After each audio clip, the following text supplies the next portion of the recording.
সীমা হেদর, যিনি পাকিস্তান থেকে পালিয়ে ভারতে এসেছিলেন এবং ভারতীয় সচিন মিনার সাথে বিবাহ করেছিলেন। গত বছর এই খবরটি হেডলাইনে ছিল। এখন খবর আসছে সীমা হেদর পঞ্চমবার মা হতে চলছেন। আমি এই বিষয়ে বলছি না যে উনি কিভাবে মা হতে চলছেন বা কেন মা হচ্ছেন। এটি সম্পূর্ণ বায়োলজির প্রশ্ন। এটিকে বাদ দিন, এটার সঙ্গে আমাদের কোনো লেনদেন নাই। আমি কেবল আইনি কথা বলবো। এখন যে সীমা হেদর মা হতে চলছেন বা সেটা সচিন মিনার সন্তান হতে চলছে, সেই পঞ্চম সন্তান কি সচিন মিনার প্রপার্টির ভাগিদার হতে পারবে? এটি হলো আমার প্রথম প্রশ্ন। আর দ্বিতীয় প্রশ্ন, সচিন মিনার যে সন্তান হতে চলছে তা কি সীমা হেদরের আগের স্বামী গুলাম হেদর, যিনি পাকিস্তানের বাসিন্দা, উনার প্রপার্টিতে এই 5 নম্বর সন্তানের অধিকার হতে পারে কি? এটাতে তার অধিকার আছে কি না, আজকের ভিডিওতে এই বিষয়ে আমরা আলোচনা করব। এর আগে বলছি, আমার নাম বিধায়ক নাথ।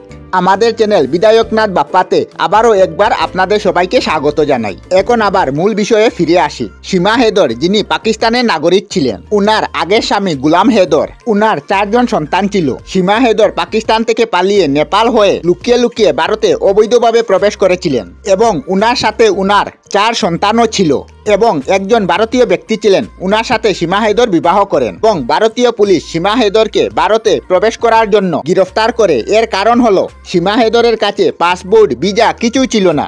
আর পাসপোর্ট, ভিসা থাকলে লিগেল হতো, আর ভারতীয় পুলিশও ধরতো না। আর উনি লুকিয়ে লুকিয়ে নেপালের রাস্তা দিয়ে ইললিগেল ভাবে ভারতে প্রবেশ করেছিলেন এবং ভারতে এসে সচিন মিনার সাথে বিবাহ করেন। এখন খবর আসছে সচিন মিনার কাছ থেকে উনার পঞ্চম সন্তান হতে চলছে। এখন প্রশ্ন হলো, এই যে পঞ্চম সন্তান আসছে, সে কি সচিন মিনার প্রপার্টির ভাগিদার হতে পারে? এর উত্তর হলো হ্যাঁ, নিশ্চয়ই পারে। কারণ যেহেতু সচিন মিনার সন্তান, তাহলে সচিন মিনার প্রপার্টির সম্পূর্ণ অধিকার থাকবে, যে অধিকার উত্তরাধিকারে থাকে। এখন প্রশ্ন হলো, সীমা হেদরের পাকিস্তানের স্বামীর যে প্রপার্টি আছে তাতে কি সীমা হেদরের পঞ্চম সন্তানের অধিকার থাকবে? উত্তর হলো না। এখন পর্যন্ত সীমা হেদরের ভারতীয় নাগরিকত্ব মিলেনি।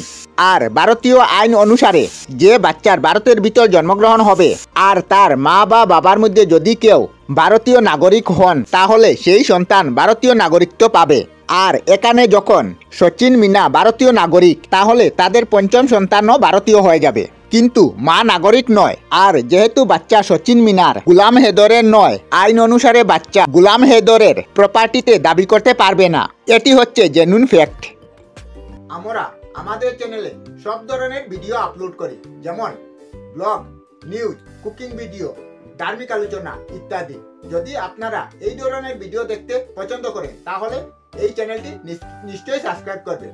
আমি আপনাদের সাথে বিধায়ক না, আজকের মতো বিদায় নিলাম। আর ভিডিওটি ভালো লাগে লাইক, শেয়ার ও কমেন্ট করবেন।